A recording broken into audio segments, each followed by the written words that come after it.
There's a guy on your street with a $90,000 truck, the boat, the watch that catches the light when he waves. Everyone assumes he's the one who made it.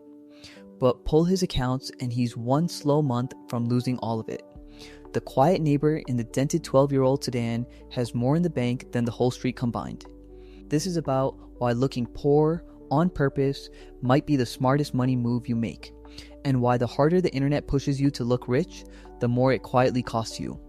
My name is Ivan, and wrapping my head around this one idea did more for my money than any raise ever did, because for years I had it backwards. I thought the biggest turning point for my finances would be some huge jump in income, or the first time I crossed a nice round number in my investment account. It wasn't. The real turning point was much quieter and honestly a little uncomfortable. It was realizing that spending money to look like I was doing well was the exact thing keeping me from actually doing well. My income was never really the obstacle. My need to look successful was, so let me make the case for looking poor. And I want to be careful here because that phrase gets misheard. I am not telling you to sell your house and live in a tent. I am not telling you to get rid of your car, wear rags, skip meals, or hand back your phone. That is not what this is. Having nice things is not the enemy. What I am talking about is opting out of one specific game, the game of keeping up, because that is a race that has no finish line. You will never own enough stuff to win it, and the moment you think you have, someone moves the line. And we are living in the golden age of that race, thanks to a handful of apps and the algorithms behind them. Everyone you know is now quietly in the business of making their life look bigger and better than it is. Now, comparing yourself to other people is not some modern flaw. It is one of the oldest, most human things we do. We look at what our friends and neighbors have, we glance at what they spend their money on, and we measure ourselves against it. We have all done it, even when we are rolling our eyes while we do it. The problem is what we do next. Almost without noticing, we start leveling up our own lives to match. A nicer car because that seems to be the done thing now. A bigger holiday, then 2 holidays, a wardrobe that turns over faster, a phone we replace long before the old one stops working. And it is not just the people at your dinner table you are measuring against anymore. It is the billions of people scrolling past you on TikTok, on Instagram, on YouTube. Which means a perfectly good, sensible life, one lived comfortably below your means, can start to feel strangely abnormal. Like you are falling behind by standing still. And the comparison is rigged before it even starts, because you are never comparing like with like. You are holding your ordinary Tuesday, the bills and the tired evenings and the thing that broke this week, up against the single best 10 seconds of someone else's month, filmed on the one day it all came together and posted precisely because it looked good. Your whole messy reality against their edited highlight. You will lose that comparison every single time, because it was never a fair fight. It was built not to be. Let me give you a small, almost silly example of how this works, because the small ones show the machine most clearly. Think about the whole Stanley Cup phenomenon. A slightly leaky metal water bottle somehow became a status object. People had entire cupboards overflowing with them, one in every color.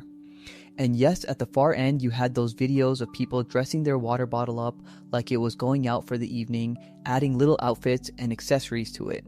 Most of us watch that and roll our eyes. We are not about to do that. But something sneakier is happening underneath. There is a little bit of hate watching in those videos, and beneath the hate watching there is normalization. You are not going to dress up your bottle. But somewhere in there, owning the bottle itself started to feel completely normal, even at $40 or $50 a pop, even when you already had 5 perfectly good water bottles at home that do the one job a water bottle has to do, which is give you water when you are thirsty. You wanted it because everyone else had it. That is the whole trick. An artificial need manufactured by targeted ads and by an endless stream of other people's highlights, served to you every single day with zero context attached. The water bottle is tiny. The same force costs you enormously when it shows up somewhere bigger, and the biggest place it shows up is lifestyle inflation. Now, I want to be fair here, because not every upgrade is a trap. If you started a family in a one-bedroom apartment and you can now genuinely afford a small house with a second bedroom, that is a natural, healthy move to make. That is money doing something real for your actual life. The trap is different. The trap is the belief that every single year your life has to visibly upgrade, that you are supposed to look a little richer than you did 12 months ago, on a permanent loop. And the truth almost nobody says out loud is that for most of us, there is a point where we already have essentially everything we actually need. Past that point, the upgrades stop being about need at all, and nobody ever tells you where that point is. There is no alarm that goes off the moment you have enough. So the number just keeps sliding quietly upward forever, and enough stays permanently one step ahead of you. A lot of the actual work here is deciding for yourself where enough sits and then refusing to let the internet keep nudging it. Because if you do not define it, the market will happily define it for you, and the market has a strong financial interest in the answer always being a little bit more. So why do we keep going? Because the keeping up is not really about the stuff. It is about self-worth. We have been trained relentlessly in a culture that runs on it to believe that what we own is what we are worth. That is the message underneath the perfume ad, the clothing ad, the influencer showing you her latest haul. Buy this and you are better. Buy this and you feel better. Buy this and you look like a person who has it together. Be happy. You need the bigger house, the newer car, the extra trip. Picture a hamster wheel for a second. When everyone around you starts running faster, you feel like you have to run faster too, just to stay exactly where you already are. But opting into all of that, the subscriptions, the must-haves, the little conveniences for problems you did not know you had, is wildly expensive. Spend 10 minutes scrolling the summer must-haves and you are looking at thousands of dollars of spending dressed up as normal life. And this is what keeps people trapped, feeling like they constantly have to pull more money in just to keep a lifestyle upright that is already wobbling. Because here is the mechanism. Every time your pay goes up, your spending quietly rises to meet it. The raise arrives, the lifestyle expands, and you are living paycheck to paycheck at a higher number than before. It feels natural. Bigger and better just became affordable, so why not? I used to never once stop and ask the real question. Not, can I afford this, but what am I giving up by locking more of my money into something I do not truly need? The way out of that loop is almost boring in how simple it is. You pick a percentage of your income to save every month, and you hold that percentage even when your income rises. That is it. A percentage matters far more than a flat dollar figure, because a percentage grows with you. Save a fixed amount and every raise still leaks straight into your lifestyle. Save a share and every raise quietly makes you wealthier without you lifting a finger. And the thing that makes it survive contact with real life is making it automatic. Move the money the day you get paid, before it ever lands in your spending account, before your brain has a chance to find something to do with it. What you never see, you never miss. And that one habit is how someone on an ordinary salary can quietly end up wealthier than someone earning far more. Let me make that concrete, because this is where it stops being theory. Picture two people. Rich Richard earns $60,000 a year. Nothing flashy. He saves about $700 a month, roughly a fifth of his take-home. And he keeps saving that share even as his pay creeps up a few percent a year. He drives a modest older car. He does not look like much. Then there is poor Peter, who earns $110,000 a year and saves nothing. It all goes, every month. Now yes, Peter has a mortgage, so technically he is building a little equity in an asset. But there are no investments, no real savings, nothing set aside. After 10 years of this, Rich Richard is sitting on more than $120,000, assuming a fairly ordinary 6 or 7% return on what he put away. Poor Peter has nothing in the bank. Worse, his obligations have grown right alongside his income. A bigger mortgage, maybe private school fees, 2 finance cars sitting in the driveway, and no safety net under any of it. If Peter loses his income tomorrow, there is nothing to catch him. Rich Richard, on the other hand, could cover his life for more than 2 years without a paycheck. That is what the boring path actually buys you. Options: breathing room. The ability to walk away from a bad situation. To me, that is what wealth actually is. That kind of wealth stays invisible on purpose. And funnily enough, the longer I sit with that idea, the more I have come to think the smartest version of you online is invisible too. Because the internet is not the open, simple place it used to be. Websites track your every move. Plenty of content is quietly walled off depending on where you happen to be sitting. And the moment you try to run more than one account from the same computer, things start getting flagged and linked together. This is the exact problem GoLogin was built to solve. It lets you create separate browser profiles, each one with its own clean fingerprint, its own cookies, and its own connection. So every profile looks like a completely different device to the sites you visit. What that gets you first is real privacy. You go invisible to the trackers and the targeted ads we have been talking about this entire video. It also means you can open content no matter where in the world you are, run different accounts side by side without endlessly logging in and out or getting them wrongly linked, and if you run a business, share secure access with your whole team without ever handing anyone your actual password. Marketers, agencies, and online sellers basically live in this thing. And the best part is you can try it completely free. There is a link in the description below to get started. Now back to what your money is really for. Because there is a second reason keeping up is so dangerous, and it is that the spending rarely stops at one thing. It spirals. There is actually a name for this. It is called the Diderot effect, and once you see it, you cannot unsee it. Picture buying one beautiful new sofa. You get it into the room and you love it. You sit down, feeling great, and you glance around, and suddenly the coffee table looks a bit shabby next to it. So you replace the coffee table. Then the lamp on the coffee table looks tired, a little chip in the side you never noticed before. So that goes too. Then the rug looks worn. Then the paint on the walls looks flat against your lovely new things, so you get someone in to redo the room. One purchase quietly became 6. A chain reaction, all because suddenly nothing you already owned felt good enough anymore. And there is a real reason your brain does this. The new thing quietly resets your baseline.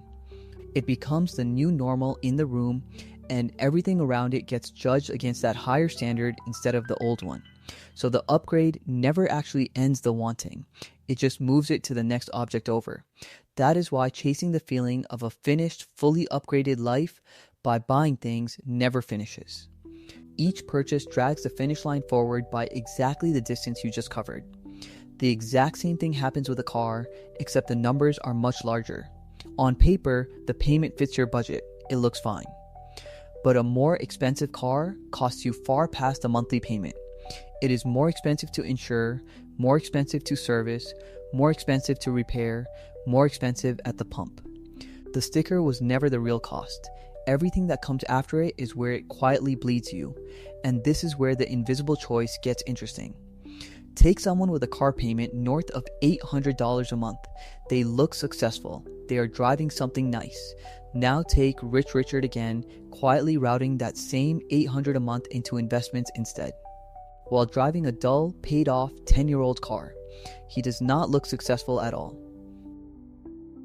But after 5 years, the person with the shiny car has an asset that has lost a huge chunk of its value the second they drove it off the lot. Rich Richard, quietly investing the same amount at a normal 7%, is sitting on close to $60,000. The problem, and I mean the real problem, is that his choice looks nothing. It does not photograph well, it does not stop the scroll. Nobody driving past his boring car has any idea he is quietly getting free. And that invisibility is exactly why so few people choose it. Which brings me to the part that trips almost everyone up. So much of what you see is not real, or at least it is not what it looks like.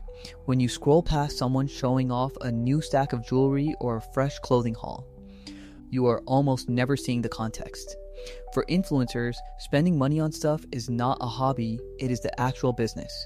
A lot of what they show you was sent to them for free, some of it gets written off as a work expense, and a fair amount of it I would bet is quietly going back in the return bags the moment the camera is off. Showing you a brand new haul every single day is not normal shopping behavior. It is a storefront. They have to keep showing you new things because that is how the affiliate links and the sponsorships pay out. And it goes well beyond the influencers. The ordinary people do it too. You see the brand new kitchen extension and you have no idea how it got paid for. Did they pay cash? Did they refinance the house? Did a big chunk of it go on credit cards? You never find out. You do not find out how the third holiday of the year was funded, what got quietly sacrificed to make it happen, what trade-offs were made behind the scenes. It is not the done thing to explain, and it is not the done thing to ask. So instead, you just fill in the blank yourself with, wow, they must be doing really well. You never see the debt sitting underneath the highlight. And look, sometimes there is no debt. Sometimes people really are paying for all of it outright, and good for them. But you genuinely do not know. And I would gently bet that behind a good chunk of the hauls and the restocks and the perfect homes. There is a buy now pay later situation quietly waiting to go wrong. And this is the part that really gets me. Debt is silent. It never shows up in the photo. Nobody films the statement.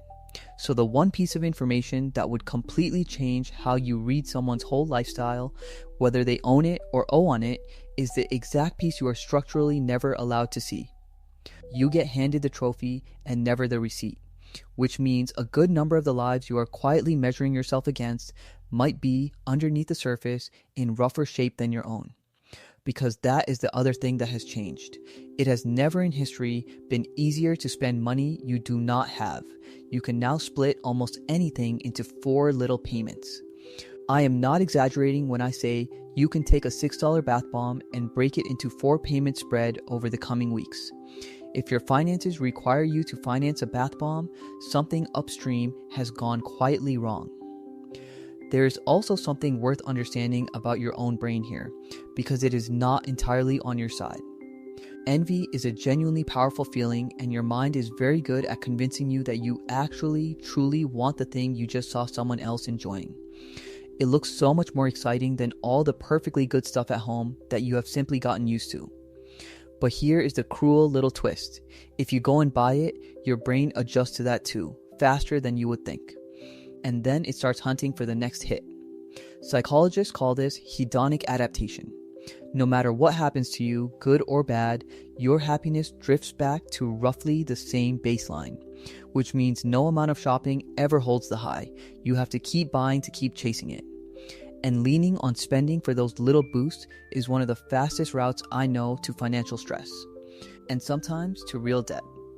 What actually made saving easier for me was almost embarrassingly simple. I got better at appreciating what I already had, and I stopped believing that consuming more would make me happier. I still buy myself nice things. You know me, I am not into misery for its own sake. But now I ask myself, honestly, do I actually want this? Will I actually use it? Or am I just reaching for a feeling? Now let me get to the heart of it, because this is the idea the whole video hangs on. Real wealth is invisible. There is an enormous difference between actually being wealthy and other people thinking you are rich, and somewhere along the way in all the noise. We lost track of which one we were even chasing. Ask most people to picture wealth, and they picture a Ferrari, a mansion, a private jet, the whole reality show version of it. And sure, at the very top, that exists.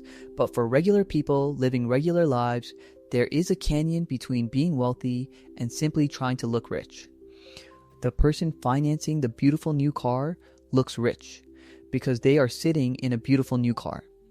The person quietly investing the difference while driving something forgettable does not look rich at all. But that invisible wealth means no debt and a future that is actually being built. One of those people has an asset melting in value on the driveway. The other has an asset quietly compounding where nobody can see it. The catch is that the second choice looks worse from the outside. It does not appeal, it does not trend, it is not what you notice when you glance at the cars around you in traffic. Locking away a steady slice of your income every month is not a thrill ride. But over time, it becomes genuinely exciting when you start to see the freedom it is buying you. Wealth is almost always the stuff you cannot see. It is not the objects, because objects are just money that has left the building. It is the investments, the retirement account quietly filling up, the emergency that got handled without drama because the fund was already there, the mortgage that is actually getting smaller. It is the money sitting quietly in cash that plenty of people would call lazy, but that I would call walkaway power. The ability to leave a job that is grinding you down, to turn down a bad deal, to take a risk worth taking or refuse the one being pushed on you simply because you are not cornered. That cushion never earns the flashiest return, but it buys something no investment quite can, which is the freedom to act from choice instead of fear. None of that is visible. None of it photographs. And that is precisely why we keep losing sight of it, drowned out by a world that keeps insisting we want a pile of things that add almost nothing to our actual lives. Here is the detail I love most. The genuinely, seriously wealthy often live in a way that would bore you. Warren Buffett still lives in the same house in Omaha he bought back in 1958 for $1,500. That house is worth somewhere around $1.4 million now, and he never traded up. He calls it one of the best investments he ever made. He just quietly skipped the upgrades everyone else spent their lives chasing. This, by the way, is exactly the thing I built a small tool to help people get clear on. It asks you a handful of questions about your actual situation, then maps out what your money could realistically be doing for you, based on where you genuinely are, rather than some generic template. If that sounds useful, the first link in the description will take you straight to it. Take the quiz and see what it tells you. No pressure either way. Now, when I look back honestly at how I used to spend, so much of it was about impressing people I barely thought about. I remember summers full of weddings and feeling like it would be somehow shameful to wear the same outfit to two of them. Unthinkable to be seen in the same thing twice. But the thing I eventually understood is that almost nobody cares. Nobody at that wedding was keeping a mental log of what I had worn the last time. They were thinking about themselves and about how they were coming across in exactly the way I was. Everyone in that room was quietly starring in their own movie and had cast me, at most, as a background extra in theirs. The person who cares most about how you look is overwhelmingly and almost always you. And what is strange about this era is that luxury used to be a signal reserved for people who genuinely had money to burn. Now it is a costume that ordinary earners put on to look the part, sometimes going into debt to buy the props, sometimes setting themselves back for years, all for an impression. So these days, I try to keep reminding myself what success actually means to me, and I have stopped trying to guess what other people imagine my life looks like from the outside. It genuinely does not weigh on me. The real measure of success, for me, is the peace of mind that comes from being able to cover an emergency without panic, from not living one bad surprise away from a spiral of debt, from watching the retirement savings slowly build. None of that is shiny, but the calm it hands you is worth more than any object I have ever bought. I want to close by talking about where all of this is heading. Because if we want to hold on to our money, and building wealth on an ordinary salary is absolutely still possible, then we have to be honest about the pressures lined up against us. Brands and the marketing machines behind them have very deliberately built a world where opting out of spending feels like the weird thing to do, where sitting it out leaves you feeling left behind. And it has never in history been easier to spend every dollar you have because the whole system was engineered with real precision to make sure of it. And the uncomfortable part is that it is only going to get harder from here. I am talking about how AI is now being pointed straight at your wallet. AI shopping assistants smooth the whole thing out even further. They do the research for you, they serve up personal recommendations, they cheerfully follow up when the thing you wanted comes back in stock. And notice what they are called. Assistants, so you feel like they are on your side. They are not. Their entire purpose, the only reason they exist, is to get you to spend more. They are not your friend no matter how warmly they talk to you. MasterCard has said its own AI shopping assistant produced somewhere between 15 and 20% higher conversion than traditional search. Read that plainly. The assistant talks more people into buying than they would have on their own, which is exactly why it matters more than ever to get clear with yourself on what you actually want your money to do, what genuinely matters to you. What can you buy today that will actually improve your life, and what can you quietly opt out of because you do not really need it at all? Whenever I feel the pull to buy something, and I feel it constantly, I ask myself a few plain questions. Why do I want this? Is it for me, or is it to send a signal to someone else? Am I feeling a real need, or am I just bored? And what do I already own that does this job perfectly well already? Morgan Housel, who wrote The Psychology of Money, put it about as sharply as anyone has. Spending money to show people how much money you have is the fastest way to have less money. For me, choosing to look less rich than I could afford to look is not about going without. It is about putting long-term freedom ahead of short-term status. I truly do not care what anyone thinks about my unremarkable car or the fact that my life does not scream success from across a parking lot. I would much rather my money be doing the things I actually value, like the family trips we genuinely love taking together, the ones we will remember, while never quietly selling off my future to fund the show. That is what gives me options.